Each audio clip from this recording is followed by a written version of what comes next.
Good evening, everybody, and welcome to another episode of the Now That You Mention It podcast with Roll, Jay, and RJ. I'm Roll. I'm Jay. And I'm RJ. Hey, guys, first of all, we want to say thank you very much and so much for all the support, guys. We love all the feedback. We love, getting the comments. It really makes our day. We really enjoy, when people come to us with, hey, we love this, but would y'all talk about that? So we'll have some future episodes based on, some of the things that we're getting requests for. But also remember, if you want to give us some info, you want to give us some feedback, you want to give us some ideas, go hit us up at nowthatyoumentionit.org, our new website. Go over there and check out some past episodes. Go check out, when we're going to be going live next. We'll have all that stuff on there. Of course, you can always follow us on YouTube. Make sure you hit that like and subscribe button. Hit the bell so you get notifications whenever our new content comes out. Don't forget to listen to our audio-only content on Podbean, Spotify, Apple Podcast, iHeartRadio, and Google Podcast. And then don't forget to hit up our social media, guys. Don't forget to visit us on Facebook, on Instagram, on Twitter, Reddit, and go check out our TikTok and watch RJ do the TikTok challenge of the week. It doesn't matter how much you try to put it off on me. We've already voted for you. Okay, so what I got to do is and on that note with TikTok, first of all, before we even get into all that, first and foremost, guys, as a group, the first thing we want to do is we want to say congratulations to our junior member here, RJ. Congratulations on the engagement, you and Anna. We know good things are coming for you guys. Very proud of you. You are my firstborn nephew. You are one of 20. I think 20. Are we 19, 20? How many are we at? I'm pretty sure we're in the 20 range now. It's pretty sad that we have to count that. But, RJ is my oldest nephew. And so, I take great pride and I know Roland's very proud as his dad. But as his uncle, I'm very proud of the young man you've grown up to be. Your parents did a really good job with you. You're a solid kid. I know that, you guys got some good things coming out, man. And I'm very, very proud of you. Yeah, I appreciate it. I mean, by no means would I say I'm the perfect child, but no, you didn't hear the word perfect come out of my mouth one time. No one is. Because you were solid. I said you were a solid kid. Yeah, kudos to my parents. I'll stand by that. Kudos to my parents. The jury's still out on that. Jury's still out. So far, so good, but it's kind of one of those. This is too early to call. The race is the race. We still got some final polls to count. Yeah, we're still waiting for some last results to come in. No, but in all actuality, no, we're very happy for him. He's matured a lot in these last couple of years, and this is obviously as in most people's, it's a big step. We know that he'd been planning on this now for a couple of months, and his execution was almost flawless. It was man, I'll tell you what. Okay. So first of all, the next time I see you, I'm going to punch you. Because what you did and the way that you proposed to your girlfriend had my wife looking at me with the side eye going, what the hell? All I got was a walk on the bridge and a ring out of this. So yeah, I'm kicking your ass next time I see you. Not to take anything away from RJ, but I had some help. He had some help. But like my dad likes to say about baseball players using steroids, I still had to hit it out of the park. That's right. That's right. He still had to swing the bat. It's the truth. He still had to hit the bat. He still had to swing the bat. When I proposed to my wife, my whole thing was I took her to the very first restaurant where we had our first date, and then we took a walk over on the Ron Kirk pedestrian bridge over there because after our first date, that's what we did. We went out and we went because we had our first date over at Trinity Groves, and then we took a walk on the bridge after our first date, and so we I recreated that whole moment on our 1 year anniversary, and that's when I proposed to her. And I thought I did a great job. Here I'm thinking, man, I nailed this sucker. And then here comes my nephew with the, flying his girl around in a freaking rented 747, doing skywriting at the same time. Okay. And then all that I other good wish. stuff. That's a bit of an embellishment, but okay. Yeah. But see, that's the problem. That's how my wife saw it. Oh, I get it. I don't doubt that at all. The way my wife saw it was like, man, he had skywriters saying, "Will you marry me?" And I'm like, no, he didn't. He took her up in a Cessna. Girl, calm down. Oh man. No, I mean I think the kind of going back to where you guys had your first date, I think that's sweet in and of itself as well. I would tell you that my fiance, if I'd have taken her to Pluckers, which is where we had our first date, you laugh, but she probably would have loved it just as much because we both love Pluckers. I know you guys are Pluckers P1s. I know that. Yeah, big time. I don't get it, but whatevs. All right, guys. Hey, again, congratulations, RJ. Thank you, guys. I really, really want to take a minute to introduce our next guest. We're going to do a very special episode tonight. And, the next guest has been on with us a couple of times. He is a contributor, a solid contributor to the Now That You Mention It podcast, one of our very close friends and one of our longtime associates. Let's bring in Mr. Vaughn Franklin. There he is. Hey, Vaughn, how are you, bud? Good. How you guys doing? Man, I think we're all doing really good right now. I think we see a light at the end of the tunnel in the whole, pandemic COVID thing. People are now starting to get the vaccination. Well, some people, those who don't think that the government's trying to microchip them. Well, some people you have to wait to get the vaccination, even if you want it, because they have a rollout program. How they're going to do this. Obviously, the more susceptible you are, the higher ranking you get. But it's like RJ's not going to see that vaccine until mid 2021 at the earliest, just because he's in the my lowest whole risk pool. Yeah, my whole point is that we do see a light at the end of the tunnel. I mean, people are starting to get vaccinated. Healthcare workers. I think the first vaccination in the United States was a healthcare worker at a senior facility, and then kind of roll out from there. And I know that Pfizer has rolled out to pretty much all 50 states by now. I think last time I checked, 35 states had received their first shipment of COVID vaccine, and the other 15 states were waiting on theirs. But I know that they're coming. So I do think we all kind of see that light at the end of the tunnel, and I think that's awesome. So I think that's a good. I think we're in a good way right now. A lot of the mess of the political, it's been confirmed. Joe Biden's been elected president of the United States. There's no more denying it. So I think we need to get to the point where, as a country, we need to heal and be done with this.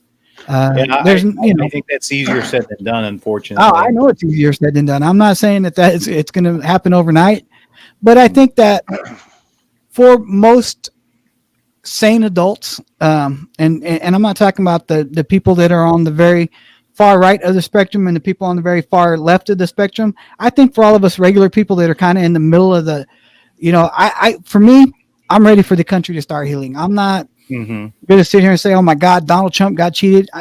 You guys know I'm a lifelong Republican. I'm not going through that mess, man, because I'm not that far right-wing nut that's going to say, man, Donald Trump got cheated out of this election. No, dude, you lost the election. Let's get on with life.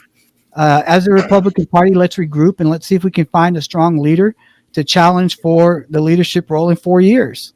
And that's the way I look at it. But of course you got the far right that are going to cry and moan and bitch about the whole thing. And you got the far left that are going to do the same thing. And I think us regular people that are right down the middle of the spectrum are the ones that are ready for the country to heal. And I can say that with a lot of belief. I agree with you there. Yeah, I was gonna say I completely agree. I'm just, I was gonna wait to get the vaccine anyways, just to, make sure we're not starting a race of lizard people.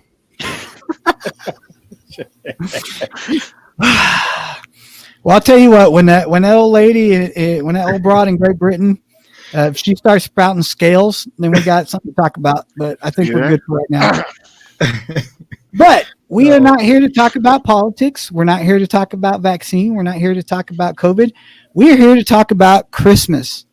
God, he's upset. His Mustangs succumbed to the dreaded Rona. He had to give up the Liberty Bowl or the. I guess that just proves to show you that just because people have resources doesn't mean they can skip to the front of the line to get those vaccinations. Wow. What bowl in the ramen cup of noodle bowl or the ramen cup of noodle bowl, the Church's chicken bowl? What? I don't even remember what bowl the Mustangs were in, dude. Wow. They were in a bowl. They were in a cereal bowl. What? The cereal bowl. The cereal. Wow. Bowl. Come on, dude. That was solid. The Pony Excess Bowl. He's gonna keep on. The Topo Chico Bowl. The Topo Chico Bowl. First of Hey, all, Topo if Chico, they were going to if be you're in out any there bowl, it'd be a Mercedes Bowl. Ooh. Oh my God. Topo Chico, if you're out there listening, then now that you mentioned the podcast loves you. Anyways.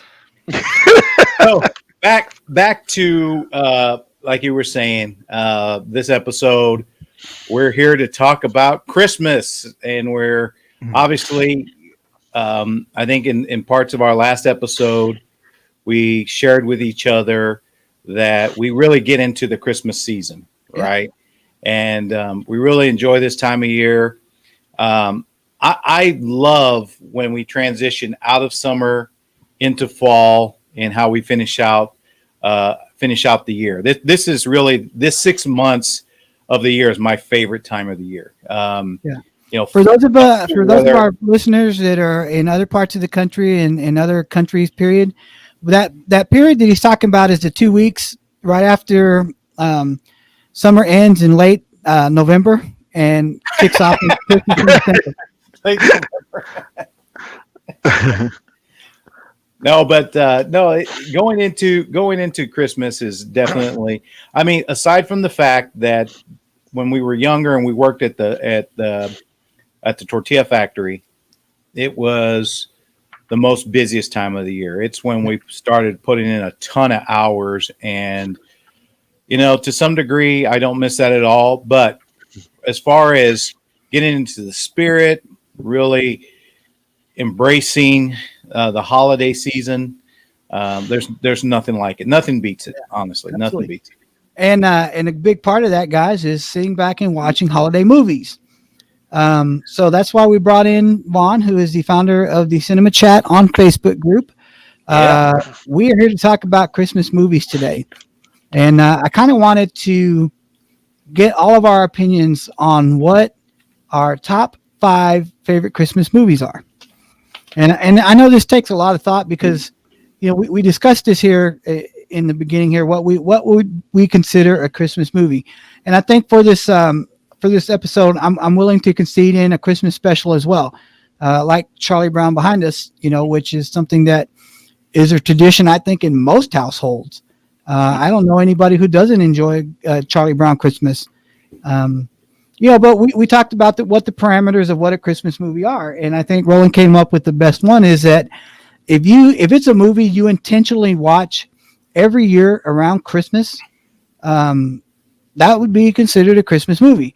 I know we kind of joked about a bunch of movies that had Christmas scenes in them, whether that would be considered a Christmas movie or not. But, I think that was the most concise definition of what we were looking for as far as what your favorite Christmas movie are. If it's a movie you deliberately watch every year at Christmas, that's what we're going to consider our Christmas movie. So, RJ,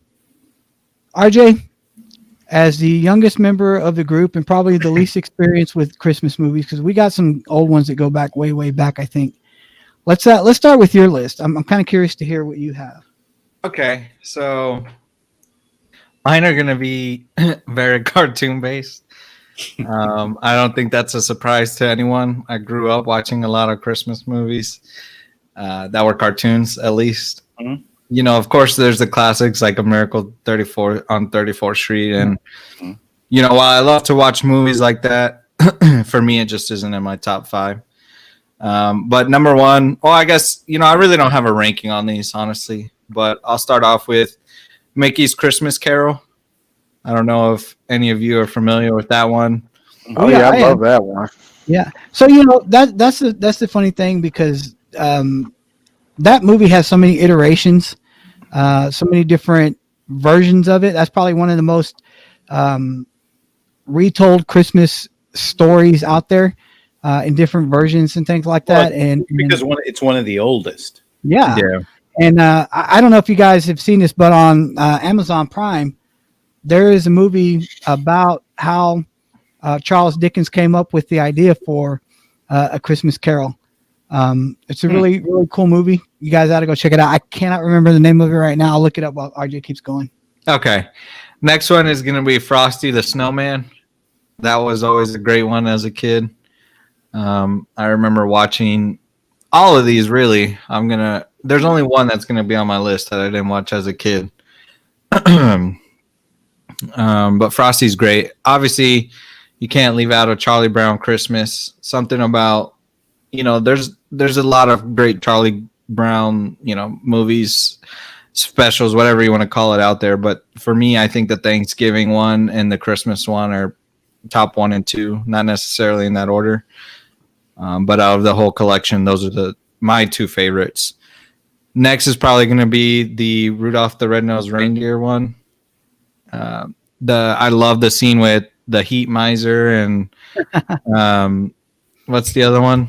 Snow Miser, or that's not actually Rudolph. That's A Year Without Santa Claus. Okay, A Year Without Santa Claus is what I meant to say then.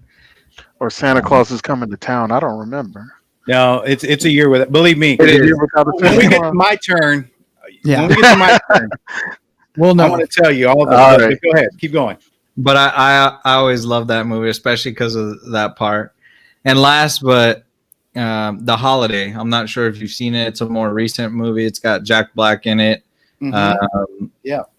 Cameron Kate Diaz. Winslet, Yeah. For What- whatever what's it reason, called? The Holiday. Cameron Diaz. It's got Jude Law.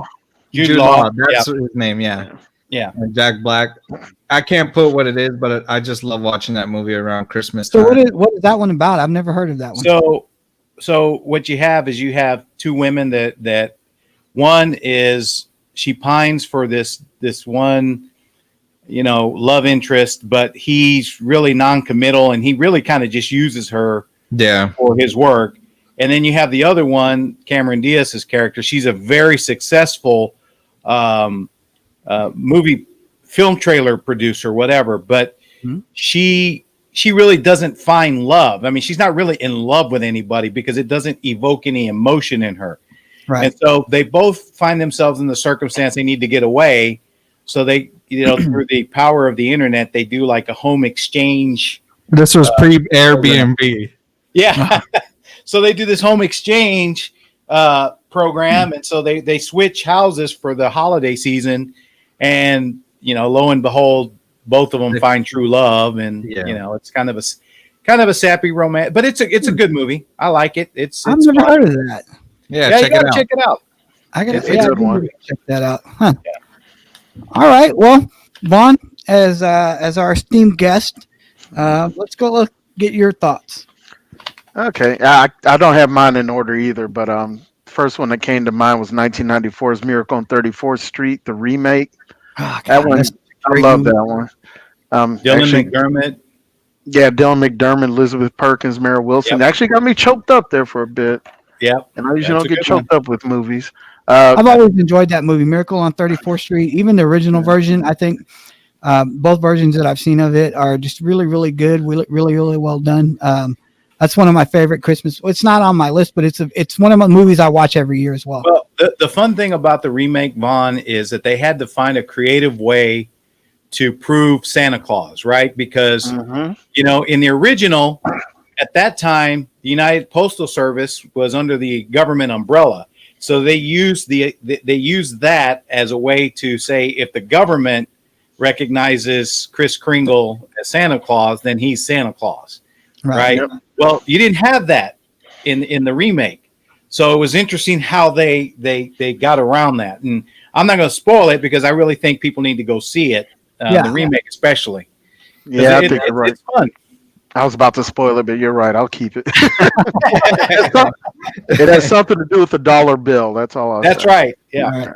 that's right. And my next movie is and this is a trivia question for y'all. What's the top grossing Christmas movie of all time? It's got to be The Grinch with Jim Carrey. No, Die Hard. no. It'd be a 1990s Home Alone, Oh, Yeah. and it's in my top 5. I love Home Alone. Okay. All right. So, all right, we're gonna. Oh my I'm gonna stop God. right there. No. Because I posted about this I know. on the cinema chat group the other day, and I really did want to pose this question to everybody because every year I see that same post. What did Kevin's dad do for a living that they could afford that big old house to live in and afford to fly everybody to Paris for Christmas and blah blah blah blah. Of all, Here's part of the answer.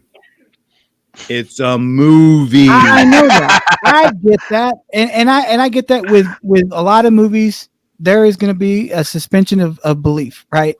And things like, okay, I'm of the belief, and I've heard a lot of people talk about this, that Kevin is a straight up psychopath.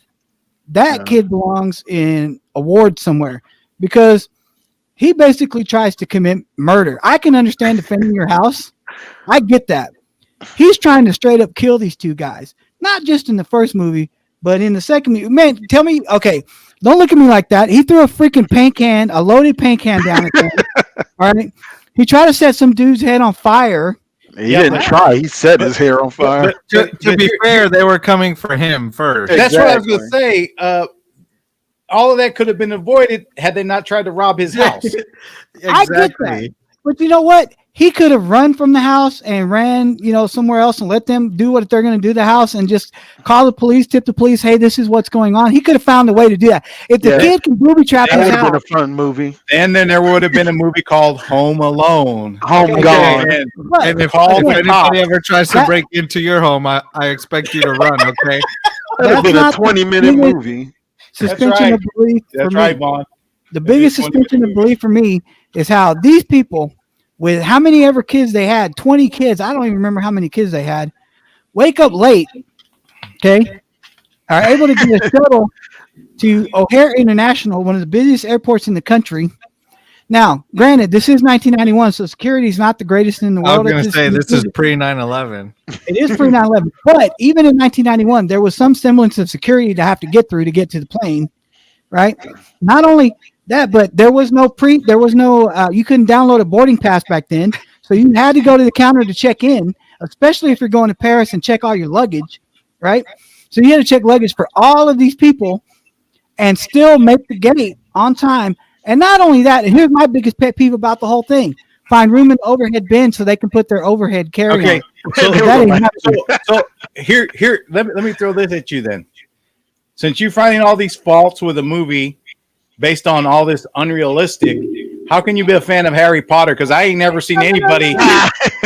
I've never seen anybody Wingardium Leviosa and somebody goes flying off in the air. What do you think? But here's the thing: is with Harry Potter, you know that's fantasy. You know it is. Okay, Home Alone. These are supposed to be real people. You tell me that. So you're telling me in Chicago? You're telling me that the Home Alone story is based on a true story? That's what you believe? No, but it is based on real life. You do have people have to get up and go to the airport. People have to get up and go on vacation around Christmas. People have to travel issues and things like that. It's more rooted in realism than Harry Potter. So since we're talking about criticizing movies for their reality, why don't we talk about Xanadu? Okay, Vaughn, your next one? Yeah, please don't talk about Xanadu ever again. We're not going on. My next one from 1983, A Christmas Story. Oh, I love that one, man. That TBS runs 24 hours a day on Christmas, and I'll sit there and leave the TV on all day. Every scene's great to me. I can't even pick a favorite scene. They're all so great. But my favorite is I think my favorite is when he stuck his tongue on the pole, but you know.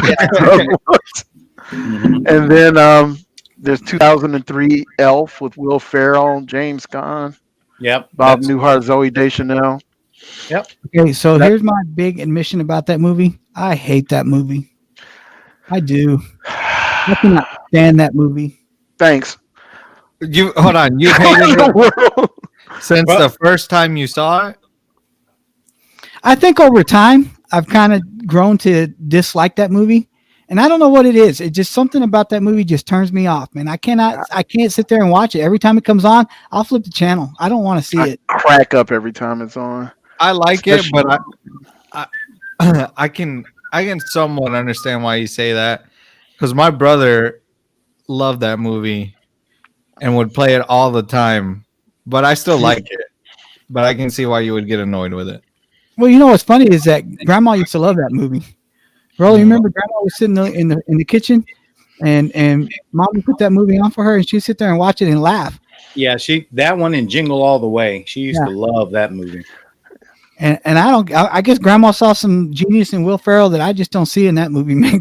No, it was just Grandma was a fan of the slapstick comedy. I mean, she really liked when people put themselves in those kind of silly scenarios, and you know, it was just the same thing with Jingle All the Way. I mean, she really loved. I mean, come on, Arnold Schwarzenegger, his acting in that movie is horrendous. Yeah, but the fact that he keeps putting himself in these situations, like the scene where he basically is trying to buy an off-market Turbo Man doll, and he's in the warehouse of all these crooked Santas, right? And he gets into a fight with the Big Show, and you know, and she just loved that scene. Anyway, so Vaughn, we're interrupting you. I think you got one more to go, right? Yeah, I got one more, and it's 1965 Charlie Brown Christmas. I didn't rank any of them, but that's easily my favorite. I have to watch that every year. I mean, it's not even Christmas until I watch that. And when Linus does the quote from Luke 2. Yeah, that's so great, man. That starts Christmas for me there.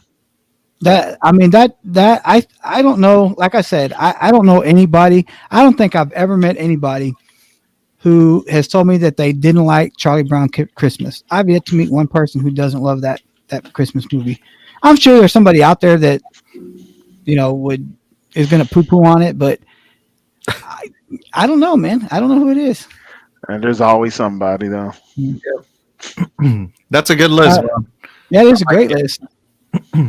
Right, okay, I'll go.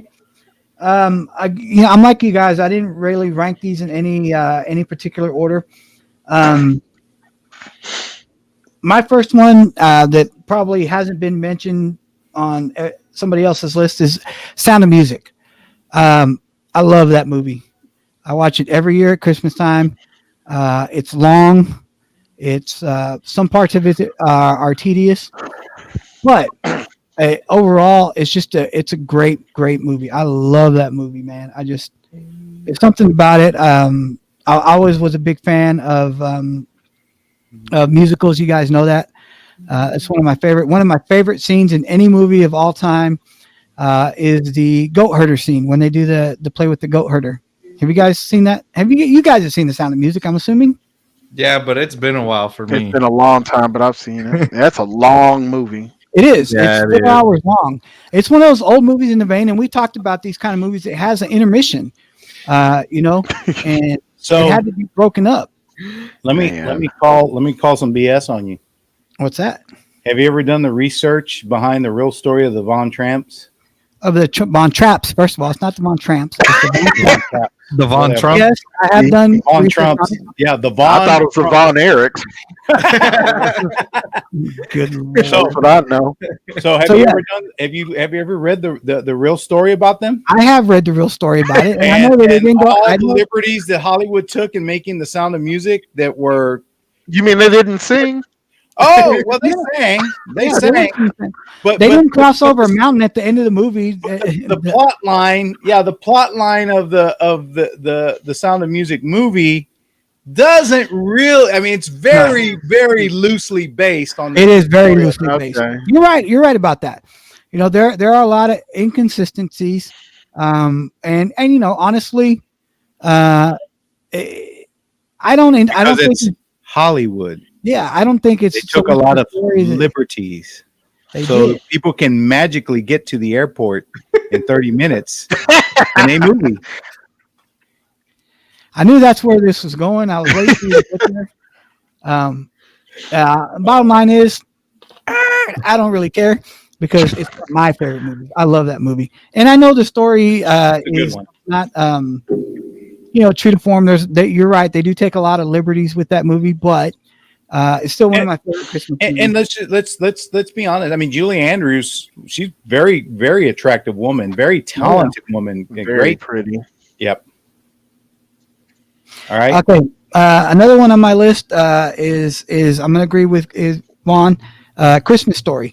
I love that movie, man. He's right. There's just so many scenes in that movie that are, fantastic. They're just, there's so much going on. I think my favorite scene is the disappointment. Let me guess. What's that? The leg lamp scene where it's in the Although that's a funny scene, and I can see, I could probably see why he was upset when the lamp got broken, thinking his wife broke it on purpose. No, my favorite scene in the whole movie is when the decoder ring finally comes in the mail. The little decoder ring comes, and he rushes, and he's in the bathroom trying to decode the message for that night. And the little brother's trying to get into because he's got to use the restroom, and everybody's yelling at him. He's trying to decode this message, and man, he's building it up. And he finally gets the message, and it's like, drink more Ovaltine. Yeah. It's just a disappointment on his poor Ralphie's face, man. God, that's one of my favorite scenes in the whole movie. Again, and although I crank on this movie, and you guys, but Home Alone, I do love watching Home Alone at Christmas time. Now, hey, look, just because I have a problem with, the suspension of belief in that movie, doesn't mean I don't enjoy it. But let's be honest, you got a man crush on Macaulay Culkin. Oh God, no, dude. Not even close. I don't know. I think it'd be kind of weird if every time I watched Harry Potter, I was like, man, but wizards aren't real. That kind of takes you out of the movie there. But and it leads me into Home Alone 2 because it drives me crazy at the fact that these two idiots just happen to track him down in a city of 10 million people. One of the biggest cities in the country, and they happen to find the one kid that wronged them, 2 years earlier or whatever. Well, first of all, what do you mean wronged them? I mean, they're criminals. I mean, how are they wronged? In their mind, they were wronged. Oh, okay. All right. Tell me I'm not. In their mind, he wronged them. But the one kid that they happen to, they're planning to rob a toy store, and all of a sudden they just happen to run into the same kid in the middle of the city in the same situation. A kid with no parents around because they left him somewhere. They left him behind again. Mm-hmm. Yeah, poor Kevin. His parents left him home back years. Yeah, dude. Can you imagine the amount of therapy that kid had to go through to get over all that trauma? All right, and then again on my list, A Christmas Carol, and the version of the Christmas Carol that I love the most is the version with Patrick Stewart playing Scrooge. I don't know that you guys have ever seen that version or not. I don't think I've seen that one. Fantastic version. Patrick Stewart is such a great actor. He's so strong in that. And for a close second for that one is the George C. Scott version. Yes, that's one of my favorite versions. Love that version as well. Yeah. But that movie has been done over so many times in different forms. Scrooge with Bill Murray. Well, that's it's funny you say that, but go ahead because that was actually going to be what's on my list is because it's a fresh take on that traditional story. Right. Well, there's another version. I've never seen it, but it's a female version of Scrooge. Vanessa Williams, right? Yeah, Vanessa Williams. There you go. Yeah. That's it. She's the lead actress in that one. I mean, it's such a classic tale. And the movie that I was telling you guys about is a movie called The Man Who Invented Christmas. And it's a story of Charles Dickens. who, how he had a great success, a couple of big successes, and then he had several novels that flopped. And he was looking for his next big score. He was on the verge of losing everything. He was on the verge of bankruptcy. He owed money to all these people. He just didn't have anything coming in. He had a very what do you call a very tour de force of America to promote some of his books. But he spent so much money on that tour of America that it was such a big success. But he just didn't make any money off of it. And he came back to England. His wife was spending a lot of money. They bought a new house. She was decorating it. And he just needed the next big hit. And it just goes about how he meets certain people in his life at that time that he kind of develops into the whole story of A Christmas Carol. Is Scrooge and Marley and the whole thing. It's a really cool movie. But yeah, Christmas Carol is one of my favorite movies. And just the different variations. I think I've seen most variations of it. The Mickey Mouse Christmas Carol is one of my favorite. The Muppet Christmas Carols, awesome as well. Yeah, that's a good one. But that's just such a good classic story. And then the last one is a fairly new movie that actually just dropped last year on Disney Plus, and I watched it for the first time and absolutely loved it. And that's Noelle. I don't know if you guys have ever seen it or not. It's Anna Kendrick. It's a very cute movie, very Christmassy. The daughter of Santa. Yeah, she's the daughter of Santa. I saw that one. You guys go check it out if you haven't seen it. Put it on for your daughter, Roland. It's a really cool movie. It's not, it's a Disney movie, so I want to get Ron's take on it first. I thought it was terrible. So I guess we're even since he didn't like Elf. No, I couldn't stand Noelle. I thought it was, Well, what's funny is that Hallmark and Lifetime have really carved out a niche because now they just roll out every year. I think they work the entire year to roll out new Christmas movies. They're all the very formulaic versions of boy meets girl.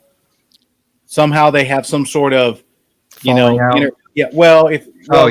they meet, somehow they're intertwined because of the holiday for some reason. Yeah.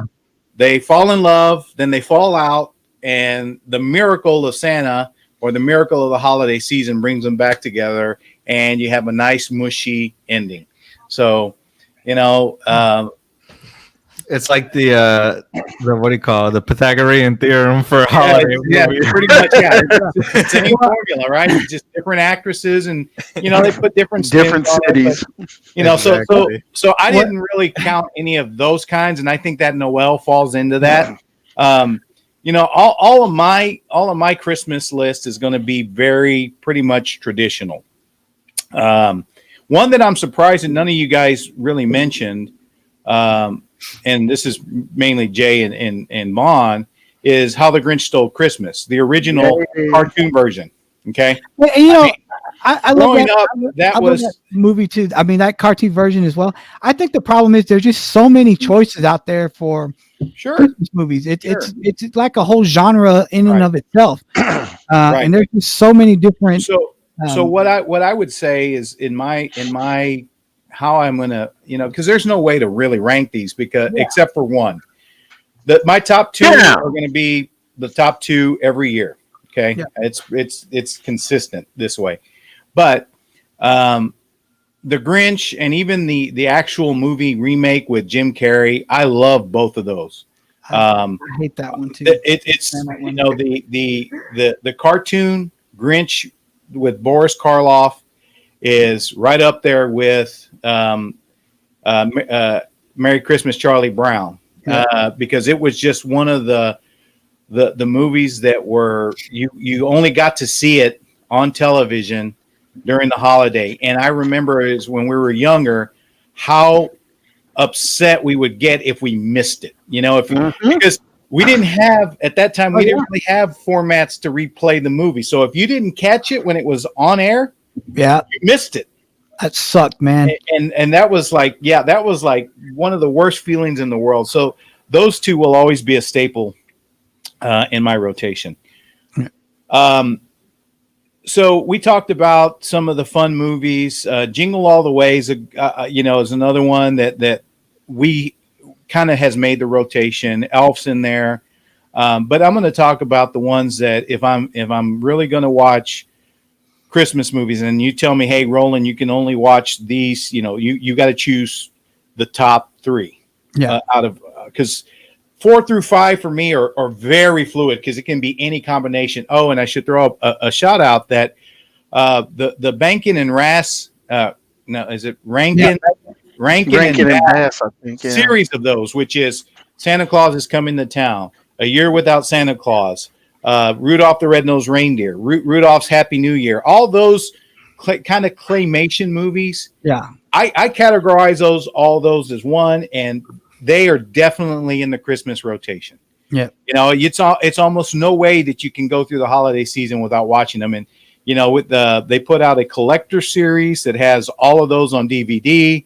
So we have every single one of them. Yeah. If you don't own the DVDs, let me tell you what, man, Voodoo has a grouping that you can buy all the Rankin and Bass. It was like $29.99, but it's all the shows, and it's awesome, dude. Because then we can go watch it whenever we want. Did they do a little Drummer Boy too? Yeah, that's right. Exactly. Yeah, and a little Drummer Boy. Yeah. So like I said, all of those. In fact, Sling. I'm trying to remember what channel on Sling did a one day dedicated all to the Rankin and Bass movies, and what I didn't realize is there's like 8 or 9 more. Yeah, that you never really saw because they weren't popular. Yeah, they weren't popular. There's one that has an origin story, a different spin on the origin story of Santa Claus. Anyway, so all of those aside, because again, those make the rotation. Yeah. Kind of the big three are going to come down to A Christmas Carol. My favorite version is the George C. Scott. Yeah. But with that, I'm going to also couple Scrooged, because Scrooged is such a fun movie. Yeah, based on the same storyline, but it just gives it a modern twist, and it's funny. It is extremely funny in certain parts. Okay, so the top 2: White Christmas with Bing Crosby, Rosemary Clooney, Danny Kaye. Yeah, that is. I mean, I can watch that movie over and over and over again. The scene in that movie that always gets me is when they finally get all the old army people back for the sergeant, and he, they give him the cake. And he goes up there General Waverly. Man, that's a great scene, man. That's a good movie. That's a good choice. I love that. Yeah, it's still a very emotional scene. And then of course this one is such a huge movie for me that it made my top 5 when we were talking about top movies of all time, and It's a Wonderful Life. Yeah, I knew it. I'm surprised nobody mentioned that one. It's to me, again, it's the classic tale of redemption, right? You find yourself caught up in life, and for any number of reasons, you're in a bad situation, and it's so easy to just be angry until you realize all the things that could be taken away from you and the blessings that you really have, and how that when you realize how lucky, how blessed you are, all the good things in your life, all the love and to me, it's a timeless message. It's a powerful message, and there's very few movies that will ever evoke that out of me. Yeah. And then as an honorable mention, kind of as a sappy love story type, is Serendipity, because it happens around Christmas time that those two main characters meet. Then you see what their lives go through, and then when they kind of reunite at the end of the movie, it's back around Christmas time. So I like that one too. That's a good one.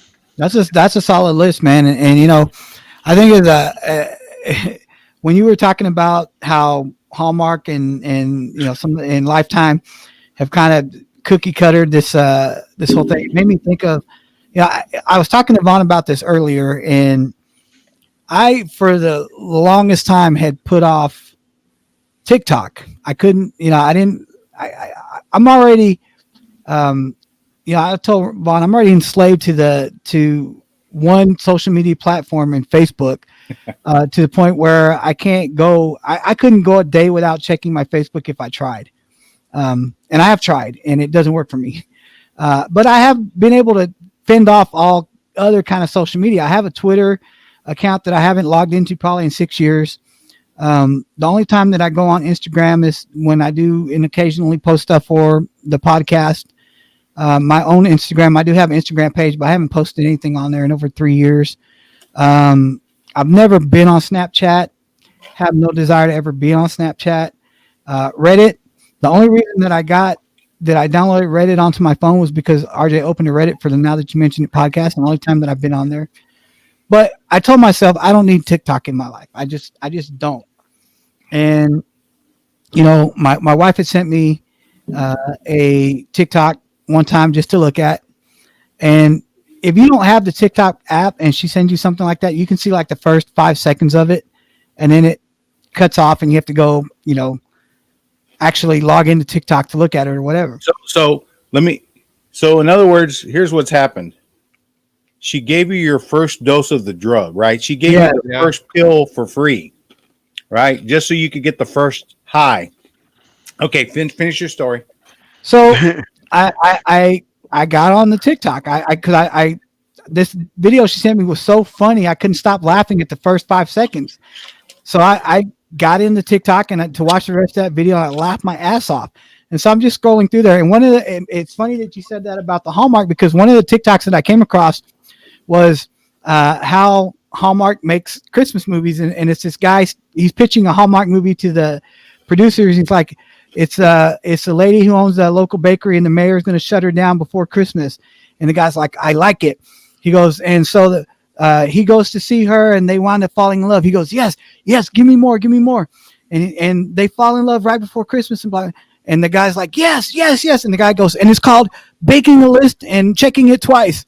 And the executive just kind of falls over with an orgasm. And I'm like, oh my God, dude, that's the formula for the Hallmark holiday movie. And Roland's right. It's pretty much just, it's very formulaic. Just change a name, change the actress, change an actor, change a town. And it's still all around Christmas time. And they've created a whole cottage industry around it. Yes, they have.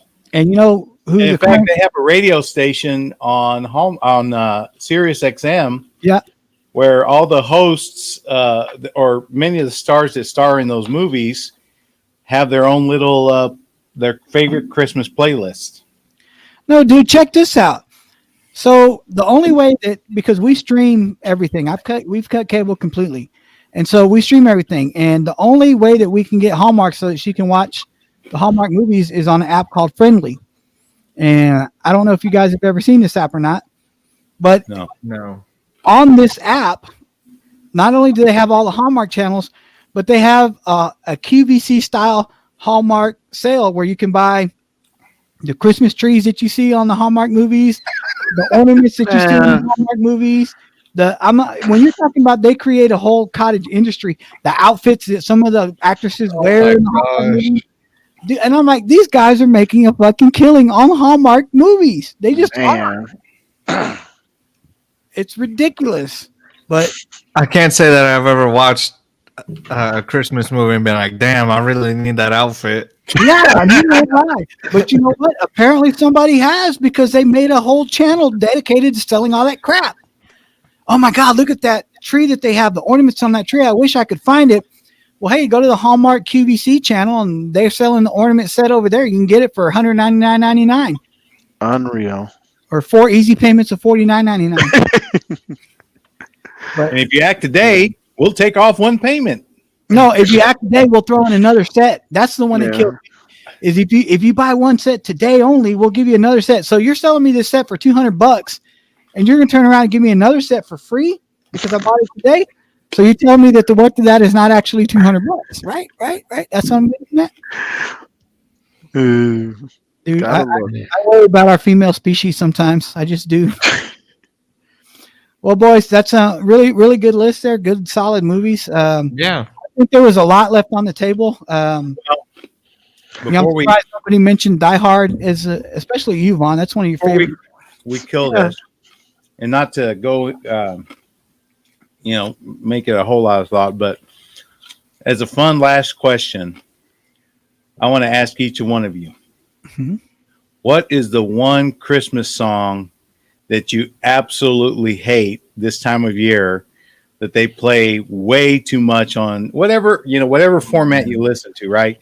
I mean, we all have the one song that you're like, oh God, here's this one again. Save the fact that, when they start the whole Christmas 24 hours, 7 days a week, just after Thanksgiving. And so they're playing it for over a month, and they play it all the way through the end of the year. Is there that one Christmas carol or Christmas song that you always hear that when it comes on the radio, you change it because you're like, I don't want to hear that one? You go go ahead. first, Bob. Go ahead, RJ. I was about to say mine is actually the number one song in the country right now. It's Mariah Carey. All I Want for Christmas. I can't stand that song. I love that song. Oh my gosh! Every time it comes on, I'll turn the radio up. I love that song. I don't know why. And you're right; they play it all the time, and it's so much so to the point. Okay, you know how much money she makes on that song every year? I would pay her to quit playing it. So they were talking about this on the ticket the other day. She makes an estimated $20 million a year off that song alone. Wow. All that money just to annoy me. But you know what's funny about that? And I've said this before. It took me forever, and I didn't realize this, that Michael Bublé does a version of it. Mm-hmm. It took me forever to realize it was the same damn song, just in two different speeds. Because Mariah Carey's is so upbeat and so, all I want for Christmas. And the Michael Bublé version is real like mellow and laid back. And, it took me a while to realize it's the same damn song. Man, I think for me, if there's one song that I guess this might be even kind of sacrilege at this time of year, but I can't stand the Little Drummer Boy. Man, what? I don't know, man. From Elf to the Little Drummer Boy. Okay. It's because it's so slow paced, so I just can't get it. And I think as a side note, or not a side note, but as a honorable mention is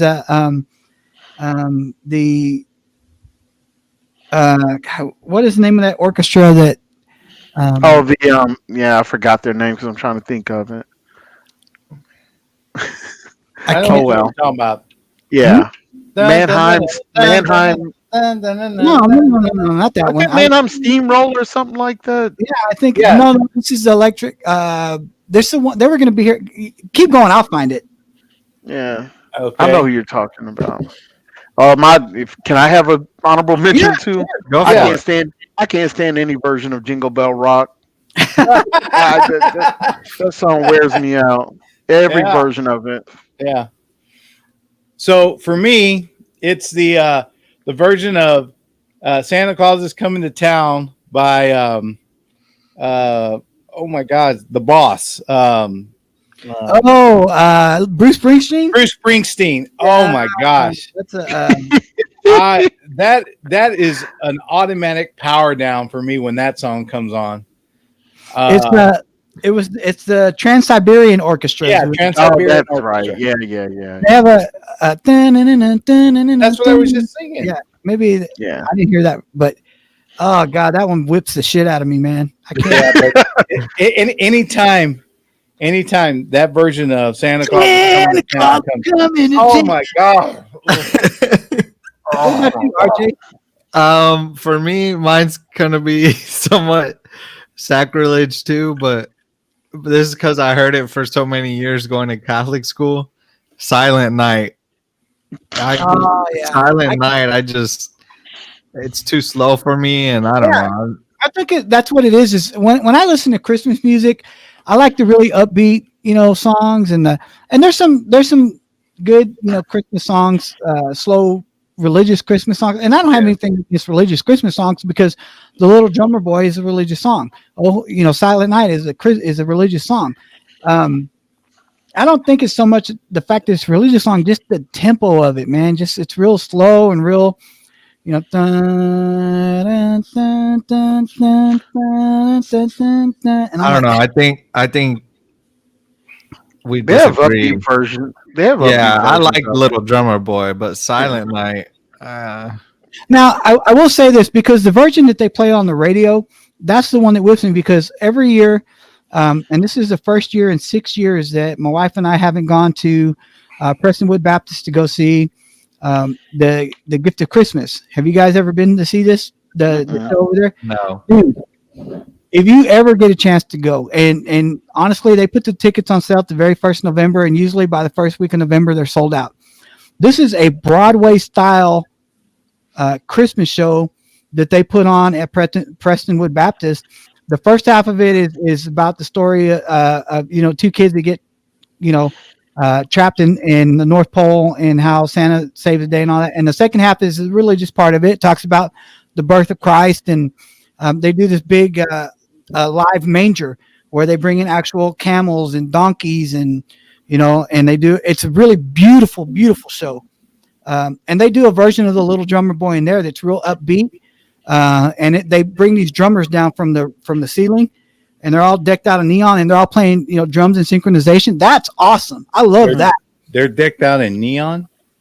Yeah, like neon lights. They have neon lights because the whole stadium, the whole church is dark, and they have neon lights on them, and you see the arms move. It's awesome, dude. And the version that they do of the Little Drummer Boy is fantastic. It's just that version on the radio, man, that real slow. I'm like, oh God, please stop. I can't do it. Yes, please stop. Shut up. So Well, what about? Are we going to call that a night, or we got time for another topic? Well, Go ahead.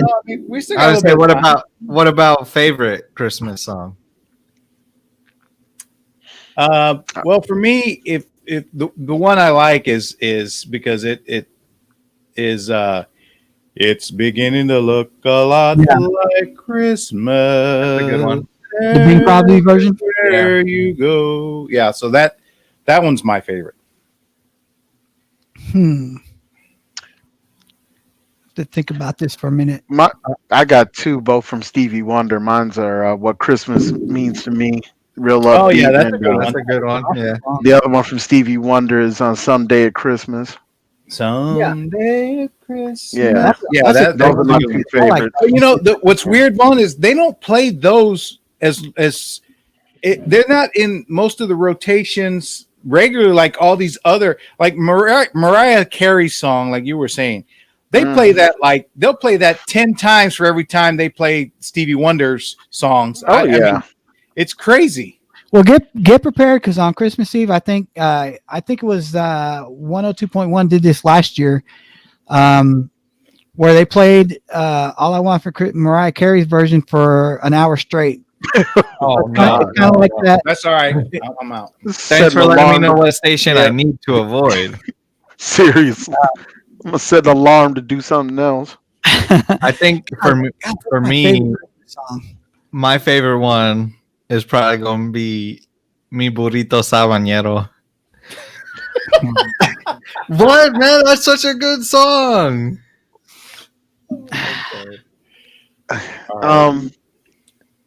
I don't know that song. Me neither. I'll post it. I'll post it in the chat group. Post a link in there, and while you're at it, post a link to my favorite video. Where if Jackson doesn't stay, if he doesn't behave, Santa Claus is not going to give him any presents. And he says, "Then I would do an uppercut to him." Punch him. I know. I'm going to throw this in as an honorable mention, just because this was Dad's favorite Christmas song was "Feliz Navidad." That's a good one. Yeah, I do like that one. Yeah. The Jose Feliciano version. Yeah, that's a but good my one. favorite, as I go through and I'm kind of in my mind trying to play these songs and trying to think which ones that when I hear it, I start jam to, and that's Underneath the Tree by Kelly Clarkson. I love that song. Oh. Yeah, How like that are one. you talking, but your head's not moving? I think he's frozen. Oh, okay. I thought he was working on his criticism. He's frozen like his favorite Christmas movie. Yeah. That's what happens. Wow. That's what happens when you badmouth Elf. little drummer boy, you get stuck. He really did. He didn't want to tell us that his favorite Christmas movie is actually Frozen. No. Frozen. Although I got nothing against Frozen. I think it's a pretty neat movie, but it's not a good Christmas movie. But yeah, no, that the Kelly Clarkson version of Underneath the Tree, I like that song. That's a good one. Every time it comes on, I start bopping my head to it. So that's the thing in my office. We start this year because my company felt like everybody had such a down year that they made us decorate for Christmas like November 1st. And we started playing Christmas music. 102.1 started playing Christmas music all day on or around November 6th, I think. Wow. And so it's been cranking in my office ever since then. And so, yeah, I mean, there's a lot of songs on there. You just kind of, you get numb to them. But How do y'all like Last Christmas by Wham? You know what? No. I can take it or leave it, Honestly, I'm okay with it. I like that version of it. I like their version of it better than some of the remakes that have come out. Because everybody tries to trick that one up. Yeah. Some of the remakes of that I heard are they're terrible. Taylor Swift's version of that is horrible. And I haven't heard it. And so while sometimes you almost got to be in the mood to hear it, I would much rather hear their version of it than just about anybody else's remake. Yeah. No, What are your thoughts, Vaughn? Another good one. Oh, I love the song. Yeah. This Christmas by Donny Hathaway. I love that one. That's a good one. Yeah. Yeah, that's a good one. I'm trying to think. Man, there's just so many good songs out there for Christmas. I mean, any some of the older standards. The Dean. Okay, how do you guys feel about "Baby It's Cold Outside"? I like it. I do too. That's one of my favorite songs too. That's probably like number 2 or 3 on my list. Because I know last year it got a lot of it. Almost people were trying to cancel it last year because they considered it. They're like, oh, it's a real, rapey song, and I'm like, no, dude, listen to the lyrics. It's not a rapey song. You guys are idiots.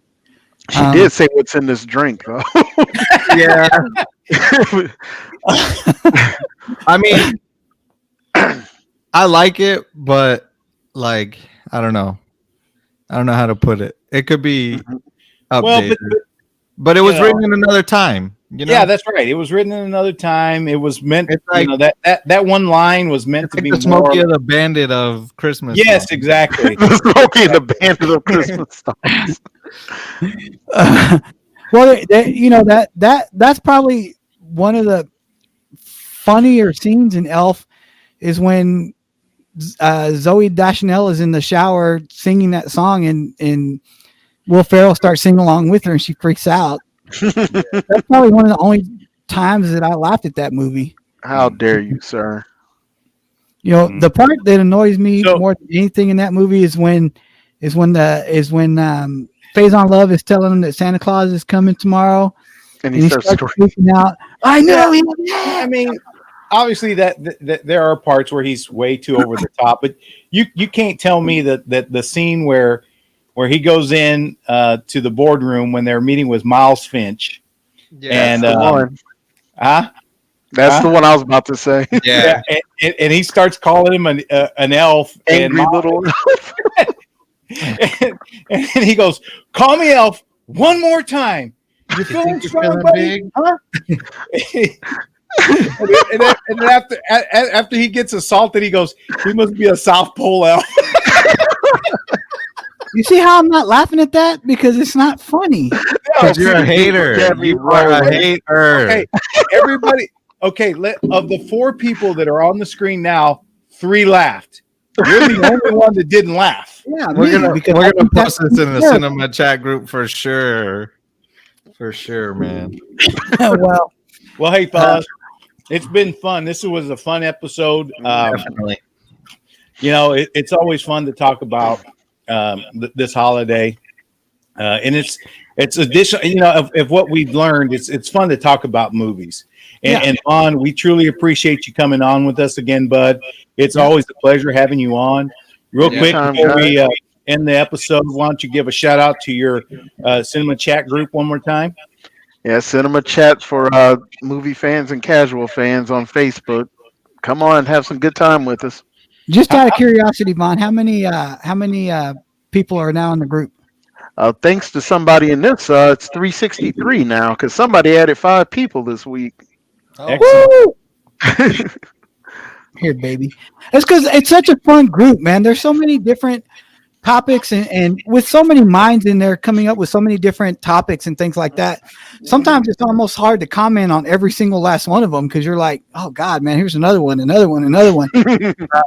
But yeah, I mean, I definitely try to comment as many as I can, and I know you guys do too. RJ, I see you weighing in a lot on there. Yeah. Roll, you're slacking. Well, but first of all, He's not on Facebook a lot in general. Well, that's what I was gonna say. In all fairness, I'm still one of the, I'm not the best person for social media because, in all sincerity, I really have a high level of ADD when it comes to going on any social media. I am constantly going down rabbit holes, and before I realize I've lost an hour and a half. So one of the ways that I just avoid doing that is I just don't really get on the platforms at all. Every now and then I'll go on and post, or every now and then I'll go on and like, but it's a once every 5 or 6 day thing. I don't get on Facebook every day. Mm-hmm. And much like you alluded to early on, Jay, there's just several. I'm not really into social media like that. I tried the Twitter for a little while. It just annoyed the hell out of me. All the content updates and people posting things and, people talking about such trivial bull crap. The other thing too is, unfortunately, people have taken that forum and I hate to say it this way, but it's the truth. They perverted it because everybody, when I say everybody, there's far too many people that take it and use it as a platform to, I think, when you talk about being social, we should be collectively trying to build upon each other. I see way too many messages of people trying to tear each other down, ridicule other people. There's so much negative on it that I guess sometimes that part of it too is I'd rather not get involved with all the negativity. But to each their own. Every one of us has a thing, and I have answered on Vaughn's group a couple of times. I've voiced he has a couple in there. So it's one of the ones that I do keep tabs on. And while I'm not necessarily always posting, I will check it out from time to time. So once again, thank you, Vaughn. We appreciate having you on here. Appreciate you guys. And thanks for all of for all those people that stuck with us, that watch our content, watch our show. We really appreciate you because we know that there's so many other things that can occupy your time. So the fact that you share some of it with us, we truly appreciate it. As we sign off on this episode, we want to remind you to please hit the like and subscribe buttons below so that every time we post something, you guys will get a notification. Hopefully continue to stick with us and check us out. Don't forget to check us out on Podbean, hold on. We're going Podbean, iHeartRadio, Apple Podcasts, Google Podcasts, and Spotify. Yep. Don't forget to check our Facebook page. Don't forget to like us there. Leave us some comments. Check out our Reddit, our Twitter page. Don't forget to check Instagram. And of course, don't forget to leave us a few comments here below. And please, everybody, take a few minutes and tell JJ he's crazy about the fact that Home Alone is not a documentary. It's a fictional movie. TikTok. And TikTok. And TikTok, right. So, and then RJ, I know that you have now that you mention it, .org website, but we also want to let everybody know that we have another web address that you'll be able to type in, and it's the NTYMI podcast.com. So we'll eventually link all this stuff together.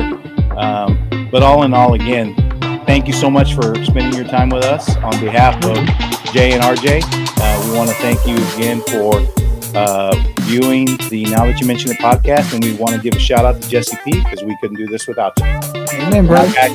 Good night, boys.